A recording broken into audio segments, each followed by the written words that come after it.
the khutbah at the end of the day is a minimal opportunity, 20 to 30 minutes maximum, to communicate something, right? And it's not communicating something, in my opinion, it's not communicating something in a vacuum. This is something that people continually engage in throughout their life. So you have an opportunity to drip, release ideas, and build something, even if you're not the regular khatib. But by design, the khutbah seems to be something that nurtures something over time, right? To me, the problem isn't just a matter of style, like the speaker's monotonous or they're boring or whatever, or substance, or they didn't really say something profound. I think before style and substance, before that is actually thought process. Like what makes me want to give a khutbah? And to me, if you identify the objectives, one objective is you want to motivate someone, right? Which seems to be the most common sort of thing. I want to motivate someone. And we compare that to reminder. I want to give someone a reminder equals I want to motivate someone. We've made this kind of subconscious equation in our head. The problem with that is motivation is a fleeting thing. Yeah. And we've become motivation addicts. So my problem now is youth come and say, hey, I watch all these Islamic videos. I feel so motivated, and then I get unmotivated, and then I fall apart. And could you please say some words to motivate me? And I look at it and I was like, this sounds like drug addiction. This sounds literally like you just need something to give you a boost, then you're gonna fall off, then you give a boost, which means your entire relationship with the religion is based on your emotional state. Just It's a iman scary- high, iman high, iman low. We like, use that term, iman high and iman low, Yeah, but if yeah. you just step back from the terminology for a second, it's just an emotional high and an emotional low. Yeah. And we're dressing it up with prettier words, but actually what that means is we don't have a stable worldview predicated on which we build and develop ideas, right? Yeah. So the more this comes from my own bias, my own studies in Quran that are very much underway. They've been underway for 20 something years, but now I feel like now I'm starting my study of Quran. One of the things that's emerging is the Quran really wants to develop a thought process. The Quran really wants us to think a certain kind of way. And the purpose of the khutbah for me is actually, if motivation happens or inspiration happens, that's cool, but it's a byproduct to me. And it's not even knowledge that I'm trying. And the second thing is knowledge. I'm going to give these people knowledge they don't know. I'm going to drop some knowledge on them. And knowledge to me, again, I'm going to use kind of almost dissecting language. It's just the delivery of information, right? And we happen to live in the information age. So there's no shortage of information. So if somebody wants information, they don't need to come to the khutbah to get information. Yeah. But this environment, people leaving their work, coming and sitting and concentrating, and then having this minimal time where they know they're doing this as an act of worship to Allah, that mindset is something that needs to be capitalized on, and then say, I'm going to give something that at the very least, I'll call it's food for thought. Like it's something that changed my perspective significantly or shift my perspective closer to the word of Allah in some way or the other.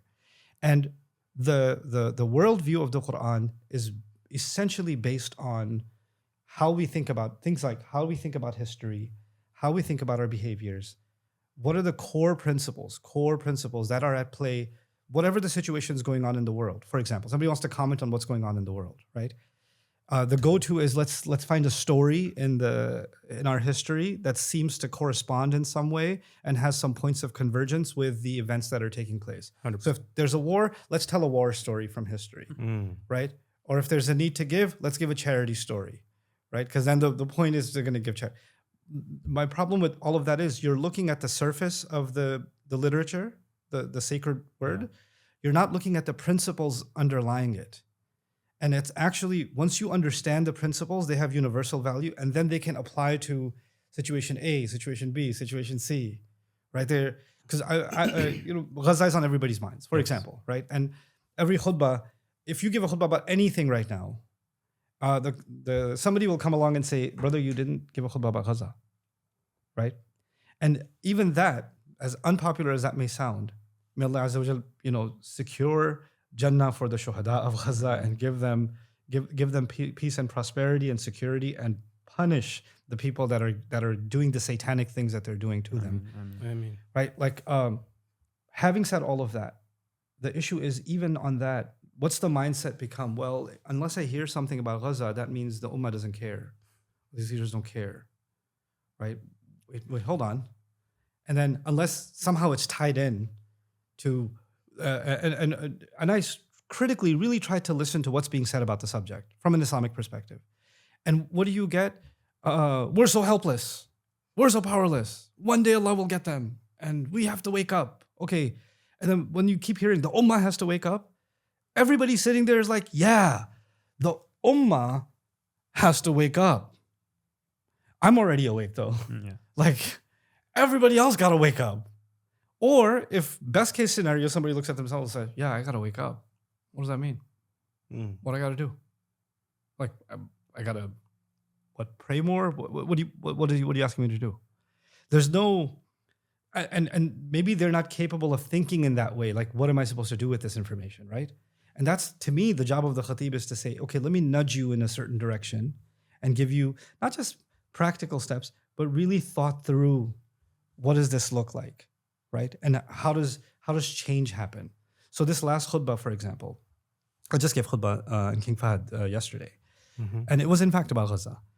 And what I was talking about was, let's look at this disastrous tragedy, and people look at this and say, how can Allah let this happen? Or what are we supposed to do about this? And I can't watch this anymore and all of this, right? Yeah. I'll say, okay, let's step back from this for a second and think about what's been happening to the Uyghur Muslims that is not showing up on your feed because TikTok is Chinese, right?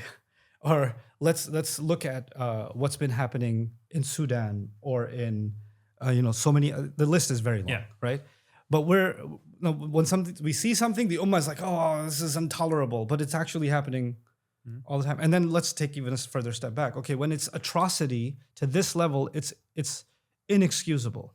But when you see child abuse in your own country, and you see homelessness, and you see other forms of tragedy, it's not as extreme. So I can live with that.